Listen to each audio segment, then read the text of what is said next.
안녕하세요. 머리 씹는 의사 이선용입니다. 우리가 고혈압이 있는지 확인을 어떻게 하죠? 혈압을 측정해서 수치가 얼마나 나오는지 확인을 하죠. 예를 들어서 안정된 상태에서 수축기 혈압이 153mmM가 나왔기 때문에 고혈압에 관해서 이러이러한 치료를 해야 된다. 이런 식으로요. 자, 그리고 간염이 있다면 확인을 어떻게 하죠? 우선 보통 피 검사를 통해서 우리가 흔히 간 수치라고 하는 간과 관련된 여러 가지 효소 수치들을 측정하고, 필요하다면 간염 바이러스 검사라든지 이런 또 다른 수치를 이제 측정을 해서 여러 가지를 고려를 해서 이에 관한 치료를 시작하게 되겠죠.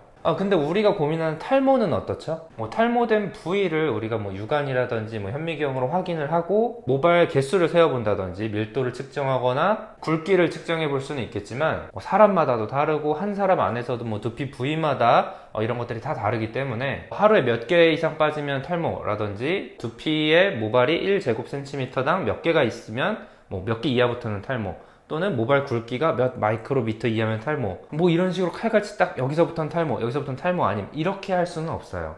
사실 엄밀히 말하면 아까 예를 든 이제 고혈압이라든지 간염도 그 수치 이하부터는 질병이 없고 그 수치 바로 1, 2라도 넘어가면 질병이 생긴다, 이런 개념이 아니라 이런 자료들 여러 연구를 통해서 어떤 데이터를 쌓아와서 그렇기 때문에 탈모는 특히 애매한 경우에 병원에 오시는 분들이 꽤 많아요. 나는 지금은 괜찮은 것 같은데 아버지랑 형이 탈모예요, 가족력이 있어서 전 나중에 조금이라도 탈모가 되면은 너무 힘들고 스트레스 많이 받을 것 같아요, 이런 식으로 미리 걱정해서 오시는 분들도 많고요. 자, 이분들의 공통적인 질문은 나는 아직은 탈모가 아닌데 탈모가 걱정되니까 미리 약을 먹으면 안 되냐 라는 건데요. 자, 오늘은 서론이 길었기 때문에 답변을 간단하게 드리면 탈모 약을 먹는다고 탈모가 없던 사람이 괜히 탈모가 생기지는 않아요. 이거는 탈모약의 원리를 알면은 우리가 쉽게 이해를 할 수 있는데, 우리가 흔히 먹는 남성형 탈모 치료제인 피나스테리드나 두타스테리드는 조금 차이는 있지만 기본적으로는 테스토스테론이 디하이드로 테스토스테론, 그러니까 우리가 탈모를 유발하는 형태로 남성 호르몬이 변화하는 거를 억제해주는 그런 성분이기 때문입니다. 이해하기 쉽게 예를 들어보면 이제 고혈압인 분들이 혈압을 낮춰주는 약을 먹잖아요. 근데 정상인 사람이 혈압을 낮춰주는 약을 먹게 되면 저혈압이 생길 수도 있죠.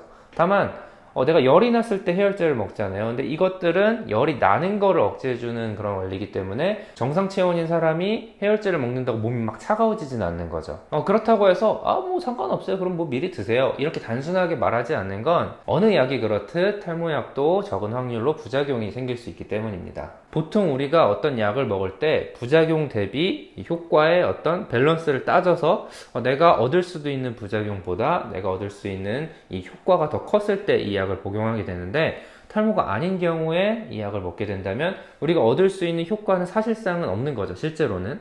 그런데 부작용의 리스크는 탈모가 있든 없든 어느 정도 일정하게 있다는 거죠. 그렇기 때문에 여기서는 내가 이 치료로 어떤 효과를 미리 본다라기보다는 내 마음의 불안감 또는 언제 올지 모르는 이제 탈모에 대한 스트레스를 막기 위해 이 리스크를 감수할 수 있느냐로 결정을 하면 될 것 같습니다. 제가 보통 이런 방식을 추천해 드리지는 않아요. 하지만 실제로 내가 아직 탈모가 아닌데도 이런 두려움 때문에 정말 스트레스를 많이 받고 좀 일상생활에 내가 우울감이라든지 이런 불편함을 겪을 정도 분들이라면 이런 방법을 택하는 분들이 드물지만 있다는 거죠. 물론 이렇게 제가 간단하게 설명을 드렸지만 실제로는 이런 것들보다 더 여러 가지를 따지고 나서 우리가 득실을 챙겨야 되기 때문에 자세한 부분은 병원에 방문하셔서 의사와 함께 충분한 상담과 설명을 듣고 난 후에 결정하셨으면 좋겠습니다.